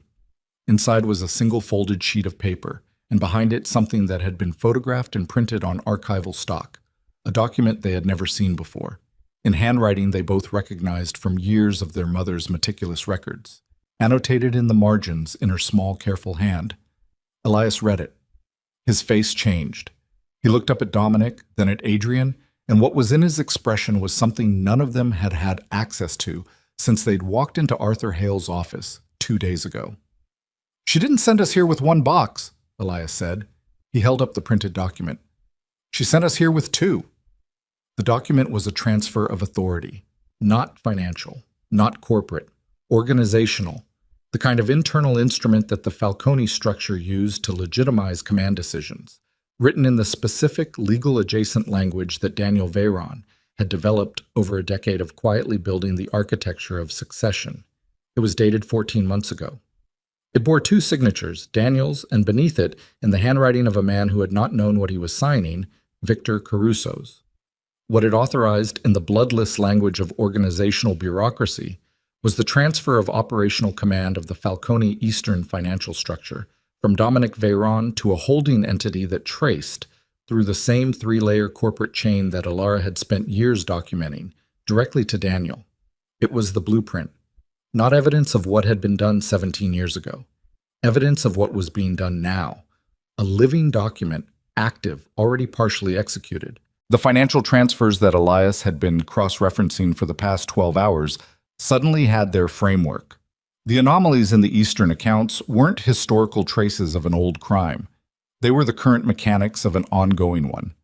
Daniel hadn't just destroyed the family 17 years ago to weaken Dominic emotionally. He'd been waiting for Dominic to wear down enough to be removed entirely. Alara had understood this. She'd gotten her hands on this document. Through what contact, through what risk, Dominic could only partially reconstruct, and she'd photographed it, annotated it, and hidden it in the one place she'd known he would eventually find it. Not in the box she gave the boys, separately. Insurance. A contingency built on the understanding that if everything else failed, if every other piece of evidence was stripped away, this one remained. She had come back to his house 4 months before she died, and left it for him beneath a plant he'd never moved because it was the one thing in the house he didn't know how to remove. She'd known he wouldn't move it. She'd known him that well, after everything, after all of it. Dominic stood on an ordinary street corner in the morning light and held that knowledge in his chest and did not let it do what it wanted to do to him. Not yet. Not here. "This changes the exposure profile," Elias said. He was holding the document carefully at the edges, the way he handled everything that mattered. "This isn't historical fraud. This is active criminal reorganization of a financial structure. That's a different statute, different enforcement agency, different urgency." Adrian was looking at his brother. "Different contact." "Yes." Elias looked at Dominic. "Do you have a direct line to anyone in financial crimes enforcement? Someone outside the organization's reach?" "One person." Dominic said it without hesitation. "A woman named Carver he'd crossed paths with years ago. A federal investigator who'd built a case against a Falcone associate and conducted herself with a precision and independence that had earned his involuntary respect. She'd made it clear at the time that she'd get to him eventually. He'd made it equally clear that eventually was a long way off. "I have a number for her. It's old." "Try it," Adrian said. Dominic dialed. It rang twice. "Carver." Just the name. The same clipped, no-nonsense pickup he remembered from a deposition room 4 years ago when she'd been on the other side of the table and hadn't pretended otherwise. "This is Dominic Veyron." A pause that lasted exactly 1 second. "I wondered when this day would come. I have documentation of active financial fraud within the Falcone organization. Commission records, transfer authorizations, a corporate ownership chain, and an instrument of unauthorized command transfer. I also have a witness being held against his will by the parties involved." Another pause, slightly longer. "Where are you?" He told her the intersection. "Don't move," she said. 20 minutes. She hung up. Adrian was watching him with an expression that was recalibrating something. "You just handed yourself to federal investigators." "I handed them Daniel and Caruso and Raines," Dominic said. "What happens to me is a separate question." "Is it?" Dominic looked at his son directly. "Your mother spent 17 years building this case. I'm not going to protect myself at the expense of completing it." The corner was quiet. Adrian looked at him for a long moment. Something in his face moved, shifted, and then settled into an expression that Dominic couldn't entirely read, which was probably accurate, because there were 17 years of interior experience behind it that Dominic hadn't been present for. "Okay," Adrian said. "That was all?" "Just that." They waited. Boss. Carver arrived in 19 minutes in an unmarked vehicle with two people in the back seat who had the particular professional blankness of federal agents in plain clothes. She was 45, trim, with close-cut dark hair and the kind of eyes that filed everything immediately. She got out of the car and looked at Dominic, and then at Adrian and Elias, and she spent exactly 1 second on the resemblance before filing that too. "Talk," she said. Dominic talked. Elias laid out the documentation on the hood of her car, the financial records, the corporate ownership chain, the transfer instrument, the photographed commission document with Alara's annotations. Carver's people photographed everything. She read the transfer instrument herself, holding it by the corner, reading it with the focused stillness of someone who knew exactly what she was looking at. "The witness," she said. "Arthur Hale, lawyer. He has a primary document, a commission record linking the initial fraud to Daniel Veyron. He was taken by Caruso's people this morning." Dominic gave her the organizational communication logs that Elias had pulled. Last known contact was at his office. They moved him, but they hadn't moved far. The logistics messages reference a Falcone operational space in the Western District, 3 possible locations. Carver looked at the communication logs. "I know 2 of those spaces." She looked at Dominic. "The third." He gave her the third address. She handed the logs to one of her people and said 3 words that set the machine moving. Then she looked at Dominic. "You understand that everything you've just handed me opens you to significant exposure?" "Yes." "And you're doing this anyway. The alternative is that the people who framed my wife held a lawyer against his will and have been systematically stripping this organization for years continue doing it." He held her gaze. "Yes. I'm doing this anyway."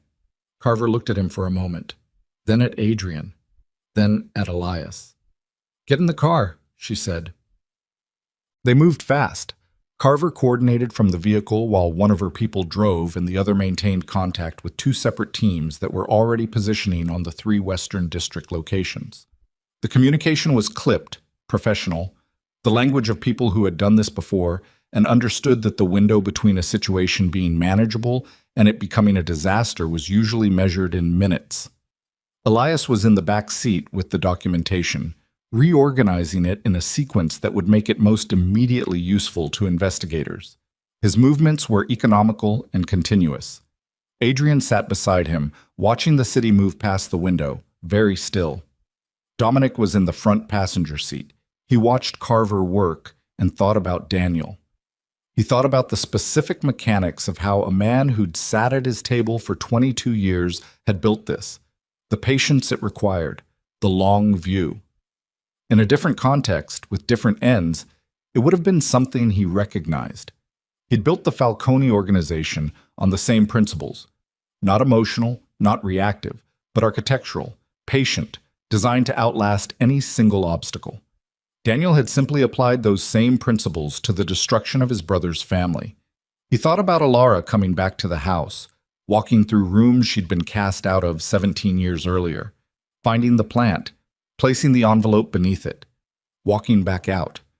He thought about what that cost her. The particular courage it required to go back into a space that had been the location of your worst humiliation, not for confrontation or reclamation, but for a quiet, purposeful act on behalf of people who would never know you'd done it.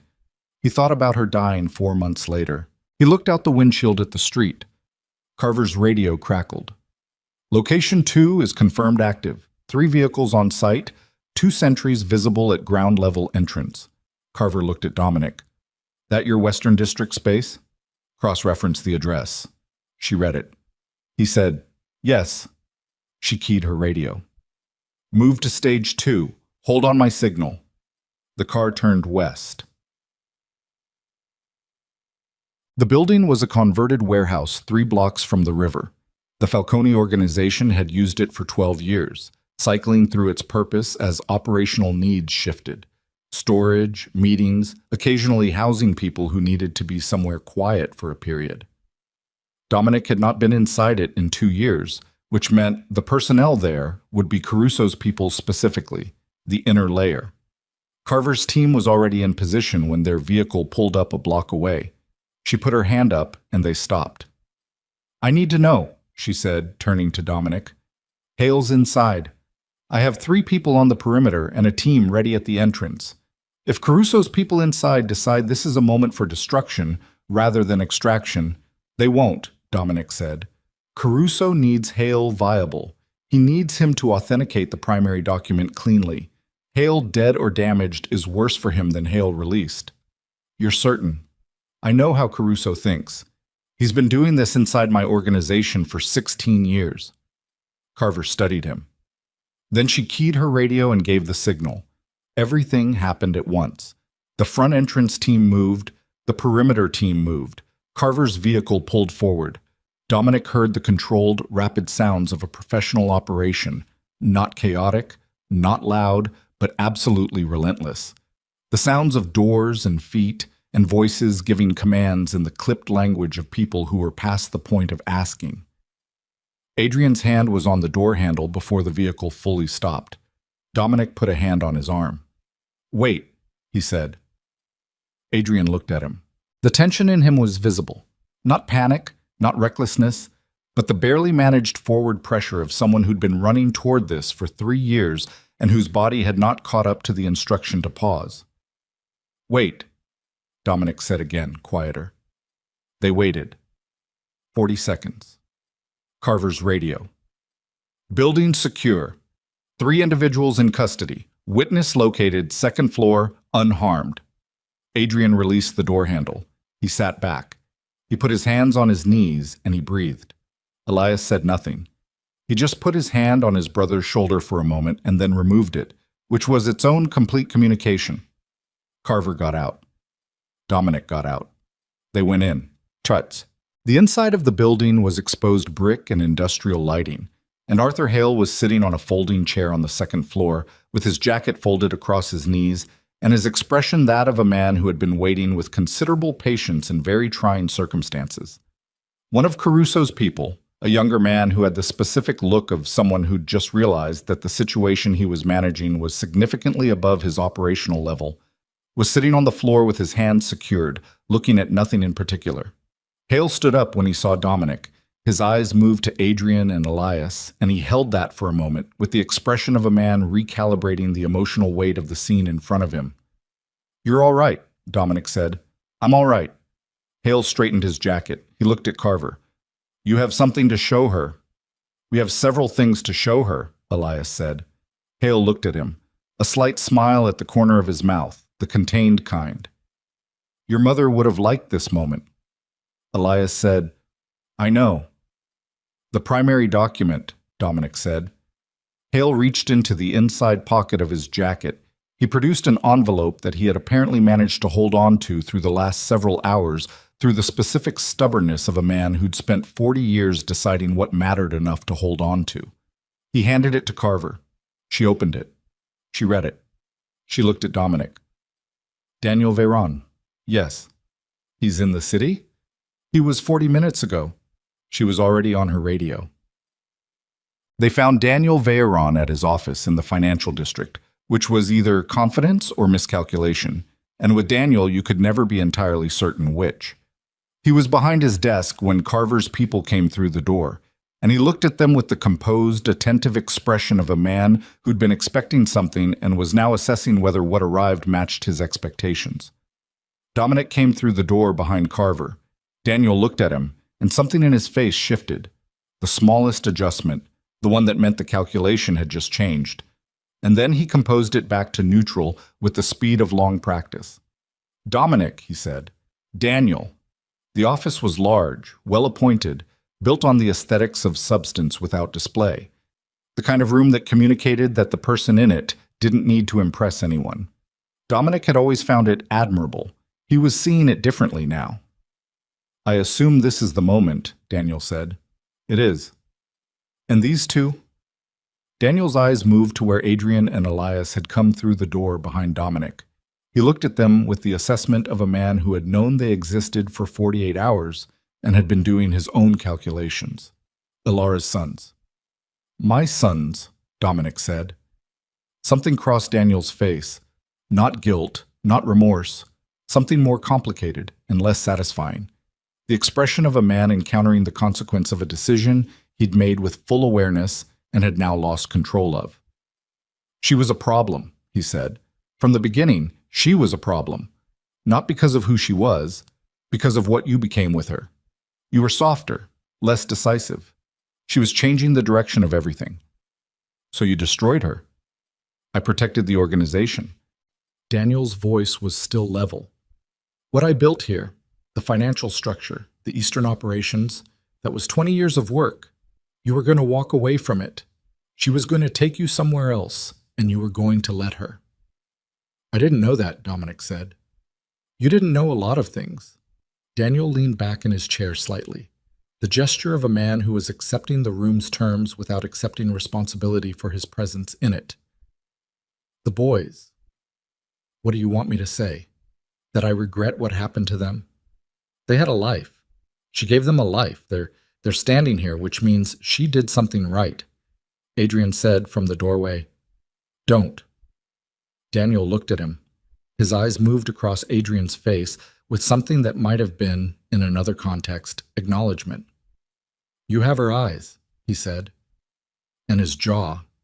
That must have been complicated growing up. I said don't, Adrian said.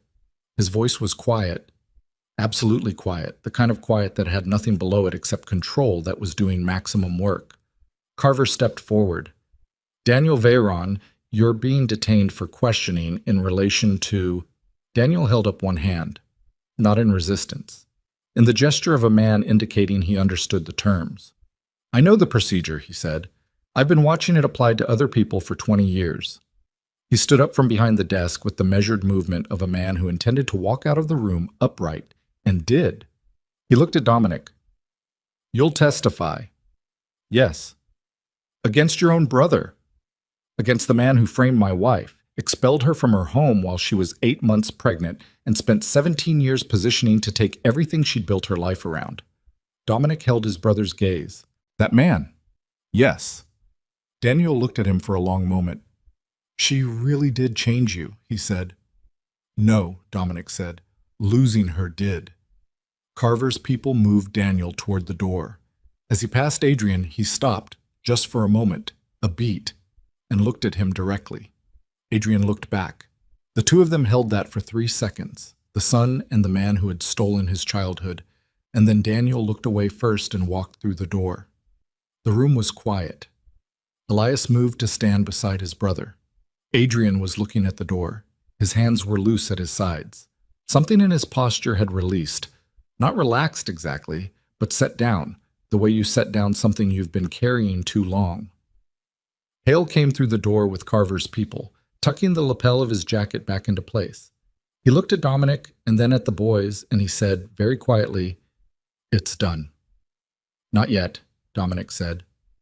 Hale looked at him. "Caruso," Dominic said, "and Rains." Rains broke within 2 hours. He was brought into federal custody at a location Carver's team had tracked through the organizational communication logs, a hotel in the Northern District where he'd been managing operations remotely, apparently having decided that visible movement was more dangerous than staying in one place. He came out of the hotel room with his hands up before anyone asked him to, which told Dominic everything he needed to know about what Marcus Rains was made of when the structure was removed. He gave Caruso's location within 40 minutes of sitting down across from Carver. Caruso was harder. He was found in the 3rd Falcone operational space, the one Dominic hadn't given Carver initially, the one she'd identified from the organizational logs independently. He'd been there with 2 of his people and a laptop that he'd been systematically clearing when the door came in. He didn't put his hands up. He stood in the middle of the room and looked at the people coming through the door, and he looked at Dominic, who came through last, and his face did something that Dominic read as the expression of a man making a final assessment of how badly the math had gone. "You found the second box," Caruso said. "My wife left me a letter," Dominic said. Caruso looked at him, his jaw tightened. "She never stopped. Even at the end, she never—" He stopped. Something moved in his face. 16 years I worked for you. I know. Everything that organization became after Alara left. I built that with you. You built it for Daniel, Dominic said, and you built it on a foundation you helped destroy. Caruso looked at the floor, then back up. The fight had gone out of him in the specific way it went out of men who'd been holding something upright through sheer force of will and had finally stopped. He put his hands up. Carver's people moved forward. Dominic watched them take Caruso's hands behind his back, and he felt nothing clean about it, nothing simple. 16 years was 16 years regardless of what it had been built on, and the architecture of betrayal was only partly made of the betrayal itself. The rest of it was made of every real thing that had happened alongside it, every genuine moment that had existed inside the lie. He turned and walked out of the room. Adrian was waiting in the corridor, Elias beside him. Neither of them asked how he was. They looked at him, and that was enough. "It's done?" Adrian said. Dominic said, "Caruso and Rains are in custody. Daniel is in custody. Hale is safe. The documentation is with federal investigators." He paused. "Yes, it's done." Adrian nodded. The corridor was industrial and poorly lit, and the three of them stood in it while Carver's people moved through the space around them. Voices on radios, the sounds of the operation completing itself. The building smelled like concrete and machine oil, and years of decisions that didn't get made in daylight.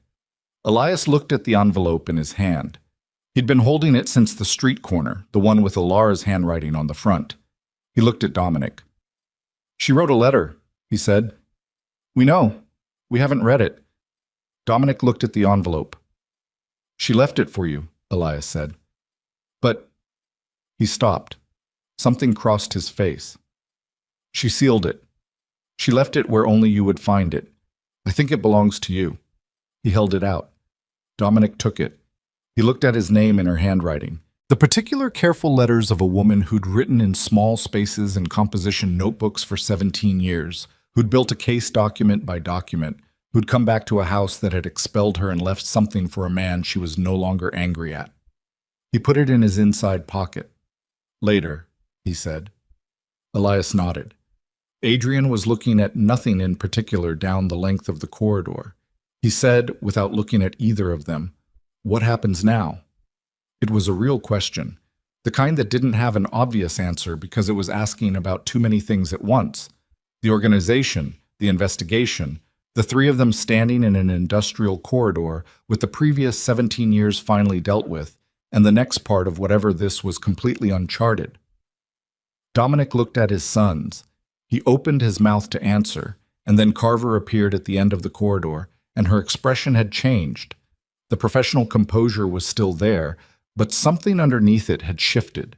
The specific shift of a person who has received information that changes the perimeter of the situation. And she walked toward them with a pace that told Dominic before she spoke that the answer to Adrian's question was going to be more complicated than any of them had prepared for. "Dominic," she said. He looked at her. "Rains is talking," she said. "He's giving us everything, Caruso, Daniel, the chain of events 17 years ago. All of it." She paused and held his gaze with the directness of a woman who'd spent a career not softening things.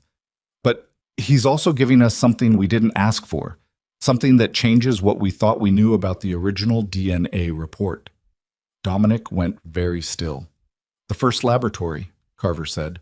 "The one that produced the initial document. Rain says the technician who ran the test wasn't paid to produce a false result." The corridor was absolutely quiet. "He was paid to run the test correctly," Carver said. Dominic felt the floor shift beneath him. "The sample was switched," she said, "before the test, by someone who had access to your household, someone who was inside your life at the time." She held his gaze. "Rains gave us a name. It's someone you trusted, someone you still trusted until approximately 48 hours ago." The name she said next landed in the corridor like something thrown from a height, and in the 3 seconds after she said it, Dominic understood with complete devastating clarity that the trap had been deeper than any of them had seen, that the architecture of what Daniel had built extended further than the evidence had shown, and that one of the people standing in this corridor had known it all along. The name Carver said was Brennan, his driver. 9 years.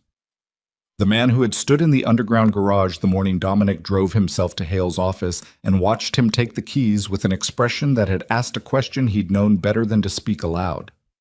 Dominic stood in the industrial corridor and heard the name and did not move. Adrian looked at him, then at Carver. "Who is Brennan?" "His driver," Elias said. He said it quietly, the way he said things he'd already processed before they fully landed for others. His eyes were on Dominic's face. Carver kept her voice level and professional, which was the only mercy available in a corridor like this one. "Rain says Brennan was placed in your household 8 years ago. He was Daniel's man from the beginning.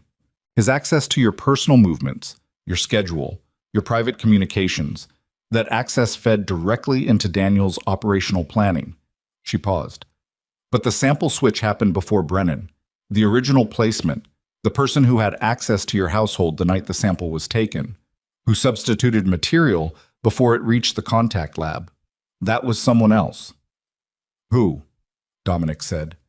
His voice came out the same as always, flat, controlled, the product of so many years of training himself not to let what was happening inside him reach the surface that the training now operated independently of his participation. "A woman named Clara Voss," Carver said. The corridor was absolutely, completely silent. Elias made a sound, a small, involuntary sound, the kind that escapes before you can stop it, and then he stopped it. Adrian turned to look at his brother, then back at Carver. "That's our mother's name," Adrian said. "Her sister," Carver said. "Elara Voss's younger sister. Clara Voss worked in the household staff during the first year of your parents' marriage. She left approximately 14 months before the envelope appeared under your father's door." Carver held Dominic's gaze with the steady directness of a woman who'd delivered impossible information before and knew there was no version of it that didn't cut. "Rain says Daniel recruited her before the marriage. She had access to biological material through her work in the household. She provided the substituted sample." Dominic looked at the wall. He looked at a specific point on the concrete wall of the corridor, and he held himself very still, and he breathed in through his nose and out through his mouth, and he did not speak for a long time. Adrian said, to no one in particular, "Our mother's sister." "Yes," Carver said. "Does she know?" He stopped, reframed it. "Is she aware that our mother spent 17 years building evidence?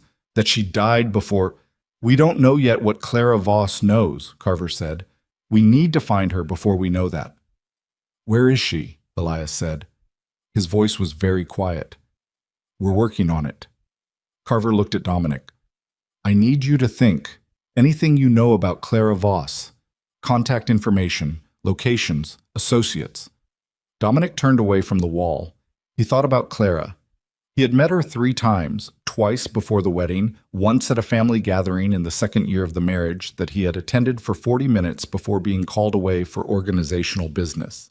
She had been younger than Elara by 6 years, quieter in the specific way of someone who was quiet by calculation rather than temperament. He remembered Elara speaking of her rarely and with a careful fondness that, in retrospect, had always contained something slightly guarded. Had Elara known? Had she suspected?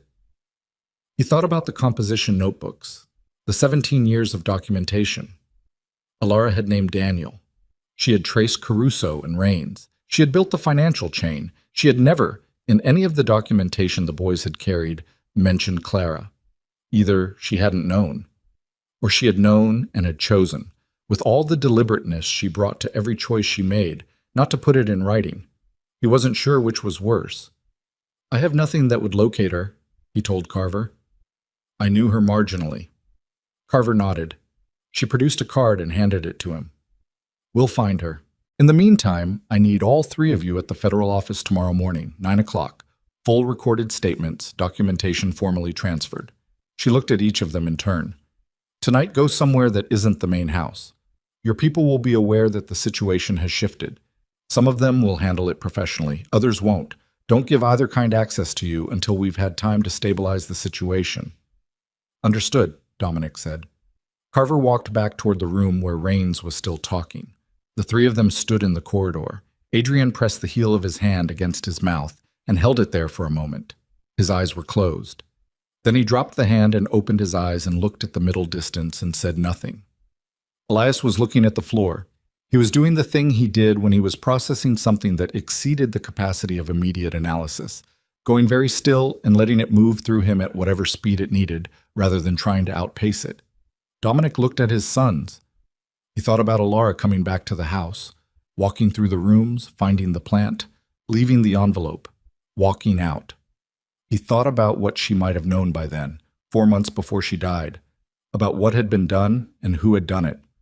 He thought about the particular courage it required to build 17 years of meticulous evidence, and then, at the end of it, write a letter that, according to the envelope in his jacket pocket, did not excuse and did not erase, but simply told him what she needed him to do.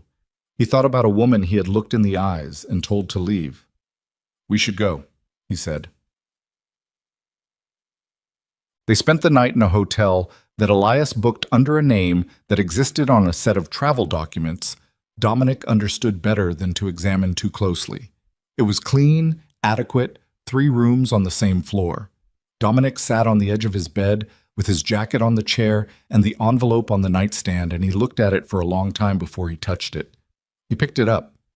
He looked at his name in her handwriting. Then he opened it and read what she'd written. It was 1 page, front only, in the same small, careful handwriting as the composition notebooks, but looser than the notebooks. Not the handwriting of someone documenting evidence, but the handwriting of someone writing in the limited time available to them when what needed to be said was larger than the time permitted.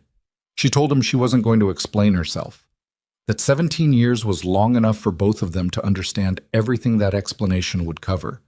She told him she'd found out about Clara 2 years before she died, that she'd sat with it for a long time, what to do with it, whether to add it to the documentation, whether to tell the boys. She'd decided not to tell the boys.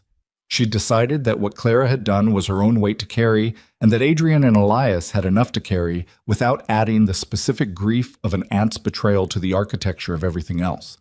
She'd left that decision to Dominic. Whether to pursue it, how to handle it, what to do with the information, that was his. She was done making decisions about it. She told him the plant was still alive because she'd asked the first housekeeper who worked there to water it. And apparently the instruction had passed down through every subsequent member of staff without anyone questioning it. She found that funny. She thought he would too. She told him that she had spent a long time being angry and that the anger had been useful. It had kept her building, kept her focused, kept her from settling into grief when grief would have been easier. But she'd set it down eventually. Not because it wasn't warranted, because she'd needed both hands for other things. She told him that the boys were extraordinary, that Adrian was going to exhaust everyone around him for the rest of his life, and that this was, in her opinion, exactly as it should be. That Elias was going to see things other people missed, and that this was both a gift and a cost she hoped he would learn to carry without letting it isolate him. She said Dominic should know this about them because they were going to need someone who understood it, and she wasn't going to be there to tell them herself. The last paragraph was short. She said, "I know you believed the paper because you were afraid I was leaving anyway.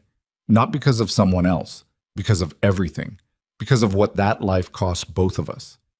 You were right that something was changing. You were wrong about what it was changing into. I was going to ask you to choose differently, not to choose less. That's the only thing I wanted you to know." She had signed it with her full name. Not a shortened version, not an endearment, just Alara Voss, the full weight of it, the way she'd signed everything that mattered. Dominic sat on the edge of the bed and held the letter in both hands, and the room was very quiet. He sat there for a long time. He did not have the language for what was happening in his chest. He'd spent 61 years building a vocabulary for everything that mattered to him. The organization, the strategy, the controlled management of difficult circumstances. And none of it was adequate for this. He was not going to pretend it was. He folded the letter carefully and put it back in the envelope. He put the envelope in the inside pocket of his jacket. He turned off the light. He sat in the dark for a while longer, doing nothing, letting the night have what it needed. Clara Voss was found on a Tuesday, 11 days after Daniel Veyron was taken into custody. She was living in a city 4 hours away under a name that was not quite false. She'd married, changed her last name legally, built a life that had no obvious connection to the Falcone organization or to anything that had happened in a house she'd worked in briefly at the beginning of her 20s. She had 2 children of her own. She worked in an administrative role at a hospital. By every visible measure, she had walked away from what she'd done 20 years ago and constructed something entirely separate.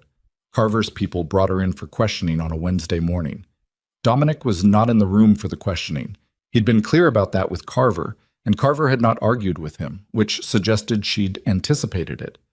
Adrian and Elias were not in the building at all. Dominic had not told them about the Wednesday appointment, and he recognized that this was a unilateral decision he had no real right to make for them, and he made it anyway, and he would deal with that separately. He sat in a waiting area outside the interview suite, and he looked at the wall and he thought about what Alara had written. That was her own weight to carry. The interview lasted 2 hours and 40 minutes. Dominic knew because he watched the clock. When Carver came out, she sat down in the chair across from him and looked at him with the professional directness that he'd come to understand was her version of care. She didn't soften things because softening things was a form of condescension, and she respected him enough not to condescend. She confirmed everything Rain said, Carver told him. She was recruited by Daniel approximately 8 months before she came to work in your household. He identified her through Alara. He knew Alara's family background, identified Clara as someone who had financial pressures and limited options, and approached her with a specific proposal. She paused. She was 22 years old. Dominic said nothing. She says she didn't fully understand what the consequence would be, that Daniel told her it was a business matter, that the marriage was going to end anyway, and what she was doing would simply— Carver stopped. Her word was accelerate, that it would accelerate something that was already going to happen. Did she know Alara was pregnant? No, the timing was not. She didn't know at the point she provided the sample that Alara would still be pregnant when the envelope arrived. Carver held his gaze. When she found out, when she saw what had actually happened, she says she tried to contact Daniel. She says he told her the matter was handled and that any further contact from her would be treated as a threat to the organization. And she believed him. She was 22 and she'd just helped dismantle her sister's marriage, and she was terrified. Carver said it without judgment, just the facts, arranged honestly. She disappeared. She built the life she has now. She has spent 20 years knowing what she did and not knowing how to approach it. Does she know Alara is dead? She knew. She'd been following what she could at a distance. Carver paused. She cried for approximately 40 minutes when we told her about the investigation. Whether that matters to you, I can't say. Dominic looked at the wall. What happens to her, he said. She cooperated fully. She's provided a complete statement. Given her age at the time of the act, the circumstances of recruitment, and her cooperation, Carver spread her hands slightly. Prosecution is possible, but not certain. That determination is above my pay grade. I won't be testifying against her, Dominic said. Carver looked at him. She was 22 years old, and Daniel put her in a position she didn't have the experience to navigate, he said. He used her the same way he used everyone else. The difference is she had to live inside the knowledge of it for 20 years. He paused. I won't testify against her. Carver studied him for a moment. That's your decision to make. Yes. She nodded once. She asked if she could speak to you. Dominic was quiet for a long time. Not today, he said. He told Adrian and Elias about Clara that evening. They were in a restaurant near the hotel, a quiet place, the kind of Italian restaurant that had been in the same family for 30 years and had no interest in being discovered. They had a corner table. They had food they'd ordered, and mostly not eaten because the conversation had not accommodated eating. Dominic told them everything Carver had told him. He told it plainly and completely, without managing their responses, because they were adults who had navigated 17 years without him and deserved the same plainness their mother had always given them. When he finished, Adrian sat with his hands flat on the table and looked at the breadbasket and did not speak. Elias said, She knew. I believe so, yes. She found out 2 years before she died, and she chose not to tell us. Yes. Elias sat with this. His face was doing the careful, thorough processing that Dominic had come to recognize as his version of response. Not withholding, just complete. He wasn't going to speak until he'd been through all of it. Adrian looked up from the breadbasket. She was protecting us. That was her interpretation, Dominic said. That Clara's actions were Clara's weight. And what's your interpretation? Adrian said. Dominic looked at his son. I think she was right. And I think it cost her something to be right about it. And she made that choice anyway. And that's consistent with every other choice she made across 17 years. He paused. I think that's who she was. Adrian's jaw moved. He looked back at the breadbasket. Then, quietly, he said, I want to meet her. Clara. Yes. Dominic looked at him. Why? Because... Adrian stopped. He pressed his hands harder against the table. Because she was 22 years old and someone used her to destroy my mother's life. And she's been carrying that for 20 years. And I want to look at her and decide for myself what I think about it. He looked up. I'm not saying I forgive her. I'm not saying anything about that. I'm saying I want to look at her and decide what I actually think instead of having it decided for me. Elias said, I want to meet her too. Dominic looked at his sons. He thought about a woman who had written, I was going to ask you to choose differently, not to choose less. I'll arrange it, he said. The federal proceedings took 4 months. Daniel Veyron was charged with organized fraud, criminal conspiracy, and willful manipulation of legal proceedings. Victor Caruso faced the same charges with additional counts related to the unlawful detention of Arthur Hale. Marcus Raines, in exchange for his cooperation, received a reduced charge set that still carried significant consequence. 14 other members of the Falcone organization were named in the proceedings at various levels. Dominic gave his full testimony. 3 days of recorded statements, cross-examination by federal prosecutors who had been wanting him in a room like this for years, and were now receiving his cooperation with a professionalism that didn't quite conceal their awareness of the irony. He did not minimize his own role in the organization. He did not use his testimony to protect himself from consequence. He told the truth about what he had known and what he had done and what he had failed to examine, and he did it with the specific exhaustion of a man who had spent 61 years maintaining a controlled surface and had finally decided the effort was not worth the return. He received a negotiated outcome: cooperation credit, limitation of charges to specific documented acts rather than the full organizational history, a civil settlement that cost him a significant portion of what remained of the Falcone financial structure. His lawyers called it favorable. He called it adequate. What remained after the settlement was enough. He used it to establish a foundation. He called it the Alara Voss Foundation, and he did this without consulting anyone. Not Adrian, not Elias, not Hale, not Carver. Because it was not a decision that required consultation. It was the kind of decision that was either right immediately or not right at all. He had Hale draft the charter, and he signed it in a room by himself on a Thursday afternoon with a pen that had been Alara's. He'd found it in the desk drawer where she'd left it, another thing that had simply never been removed. And he put it in the folder and handed it to Hale and said, "File it."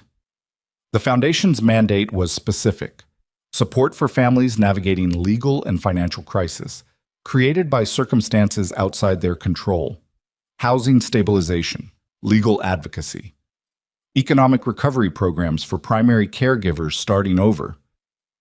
The specific contours of what Alara had needed when she'd arrived in a city with one bag and a composition notebook and 2 children growing inside her.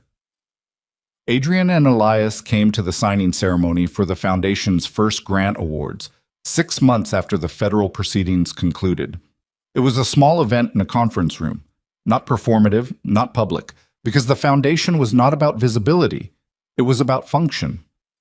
Afterward, the 3 of them stood outside the building in the late afternoon light, which was the kind of low October light that made everything look slightly more significant than it probably was, and they didn't say much. They'd been getting better at that, being in the same space without needing it to produce anything. It was a skill none of them had had 6 months ago. They'd been building it the way you built things carefully, piece by piece, without forcing the pace. Adrian was going back to his city the following day. He was finishing a graduate degree in law that he'd deferred during everything.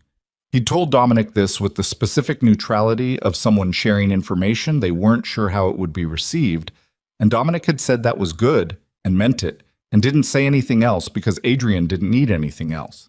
He would be a lawyer who understood from the inside what law looked like when it was being circumvented, and he would be furious about injustice in the specific, functional way that produced results rather than noise. And he was going to exhaust everyone around him for the rest of his life. And this was, as Alara had written, exactly as it should be. Elias was staying in the city for another month. He'd taken a consulting position with a financial forensics firm, work that used the specific, unusual skills he'd built over 3 years of analyzing his mother's documentation without knowing that's what he was preparing himself for. He lived carefully and ate regularly and called his brother twice a week. And Dominic knew this because Adrian had told him, the one time Adrian had talked about his brother with the unguarded affection that he usually kept below the surface. "She'd be annoyed," Adrian said, standing in the October light. Dominic looked at him. At what? At how long everything took. He said it without bitterness, with something that was actually almost like humor, the particular dark, fond humor of a person who knew their subject well. She was efficient. She'd have wanted this done faster. "She built a 17-year case," Elias said, "because she had no choice. If she'd had a choice, she'd have done it in 3. Adrian looked at the sky. She had no patience for wasted motion. Dominic thought about the composition notebooks, the meticulous, patient accumulation, the annotations in the margins of a document she'd photographed and hidden in a dead man's house on the chance that it would matter someday. "She had more patience than anyone I've ever known," he said. Adrian looked at him. "She just didn't like admitting it," Dominic said. Something crossed Adrian's face, the almost smile again, larger this time, and then he pressed his lips together and looked at the street, and the almost smile remained at the corner of his mouth, where he'd stopped trying to contain it.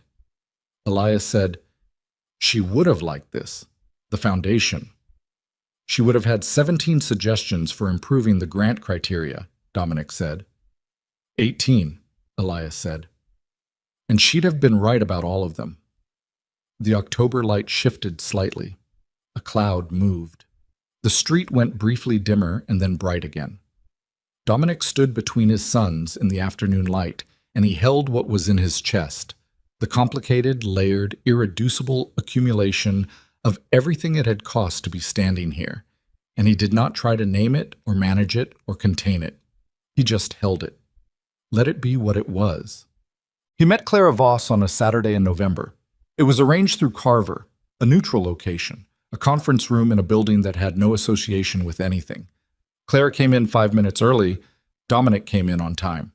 They were the only people in the room. She was in her early 40s, dark-haired, though lighter than Alara's had been. She sat across the table from him with her hands folded and her posture controlled in the specific way of someone who had spent 20 years practicing how to appear normal in rooms where she felt she had no right to be. She looked at him and didn't speak immediately. He looked at her and didn't speak either. Then she said, "I know there's nothing I can say." "There isn't," he agreed. She nodded. She looked at her hands. "I've thought about this room, or some version of it, for 20 years, what I would say, how I would explain it." She looked up. "I don't have an explanation. I have the facts, and I have what I was, and I have the thing I chose to do with both of those." Her voice was steady because she'd clearly worked on making it steady, and it cost her something. "I was 22, and I was afraid, and I chose wrong. There isn't anything below that." "No," Dominic said. She looked at him. "Did Alara know? At the end?" "Yes." Clara closed her eyes for a moment, opened them. "What did she—" She stopped herself. "I don't have the right to ask that." Dominic looked at her across the table. He thought about a letter that contained no excuses and no erasure. He thought about a woman who had found out her sister had helped dismantle her life and had chosen to carry that knowledge without turning it into another weapon. "She wrote about you," he said. "In the letter she left me." He paused. "She said what you did was your weight to carry, Not ours. He held Clara's gaze. She gave me the decision about what to do with the information. She said she was done making decisions about it. Clara's mouth pressed together. Her eyes were bright. She held herself very still. She always did that, she said finally. Gave you the decision, even when she'd already made it herself. She pressed her fingers against her lips for a moment, lowered her hand. She was better than either of us deserved. Dominic said nothing. Then Clara said, "Her sons, are they... They want to meet you." She stared at him. "Not today," he said. "When they're ready. I've told them the choice is theirs." He paused. "I wanted to meet you first." "Why?" she said. He looked at her across the table, at the specific cost visible in her face. Not the performed cost of someone seeking sympathy, but the real kind, the settled-in kind, the kind that had become structural over 20 years. He thought about what it took to carry something like this the length of a life and still be functional, still build something, still exist in the world as a person rather than just as the thing you'd done. He didn't forgive her. He was not capable of it yet, and possibly never would be. He was honest enough with himself to know the difference between a decision not to pursue and a forgiveness he didn't have. But he understood what she was, and he understood that what she was human and flawed, and 22 years old once, in a moment that had outlasted everything she thought she was doing it for. "Because I wanted to know what I was dealing with," he said, "before I made any more decisions based on information I hadn't examined." She looked at him, and in her expression he saw, briefly, something that might have been the specific recognition of a person who understood exactly what that meant and what it cost to say it. "Okay," she said. "Badted." Adrian and Elias met Clara 6 weeks later. Dominic was not in the room for that meeting.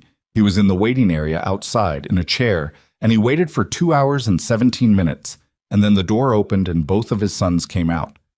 They didn't say anything immediately. They sat down. Adrian on his left, Elias on his right, and the three of them sat in the waiting area together. Adrian had been crying. He was not crying now, and his face was the face of a man who had done something extremely difficult and was on the other side of it. And the face of a person on the other side of something extremely difficult doesn't look like relief or resolution. It looks like the particular exhaustion of having carried something to the end of the road and set it down and turned around and found the road still there. Elias was quiet in his usual way, but there was something different in the quality of his quiet. More open. Something had loosened in the area around his eyes and mouth that Dominic recognized because he'd felt something similar in himself in a hotel room in November with a one-page letter in his hands. After a while, Adrian said, "She has 2 kids." "I know," Dominic said. "They don't know any of this." "No." Adrian nodded. He looked at the floor. "She's going to have to figure out how to handle that." "Yes." He stopped. "That's an impossible thing." "Yes," Dominic said.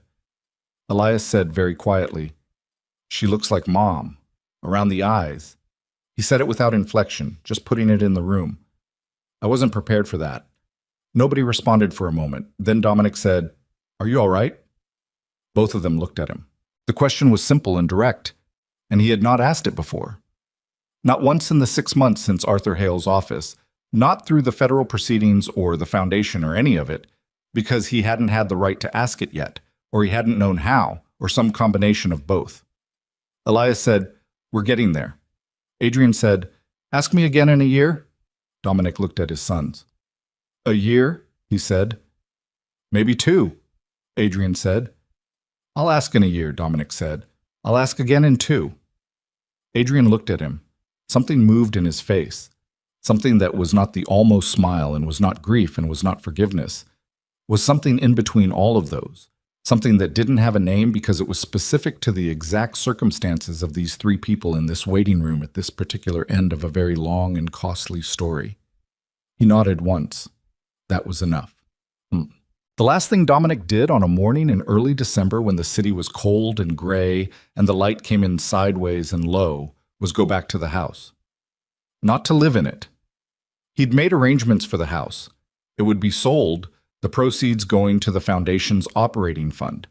He'd moved into something smaller, quieter, on a street that had no history attached to it.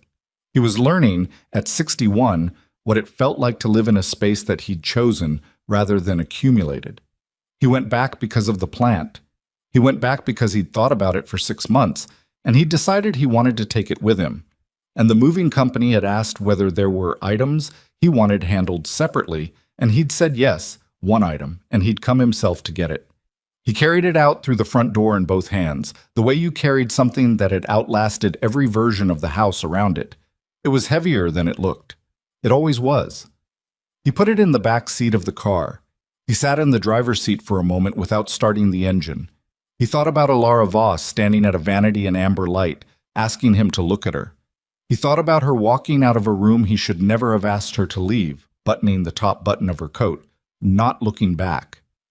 He thought about 17 composition notebooks and a sealed envelope and a plant that had been watered by an unbroken chain of instruction that no one had questioned because it had simply always been the thing you did. He thought about Adrian's jaw carrying its permanent tension in a kitchen that smelled like coffee. About Elias's hands laying documents on a table in the precise sequence of a man who thought in architecture. About two young men who had driven to a strange city carrying their dead mother's work and walked through a door not knowing what was on the other side of it. He had not deserved them. He was clear-eyed enough to know that. He was going to do the work anyway. He started the car. He drove out of the driveway of the house he had lived in for 30 years, and he did not look back at it. And he held that choice cleanly all the way to the street. And then he was in traffic, and the house was behind him, and the city was ahead of him, gray and indifferent and continuing the way cities did. The plant was in the back seat. He was taking it somewhere it could keep growing. That was enough. That was, for now, exactly enough.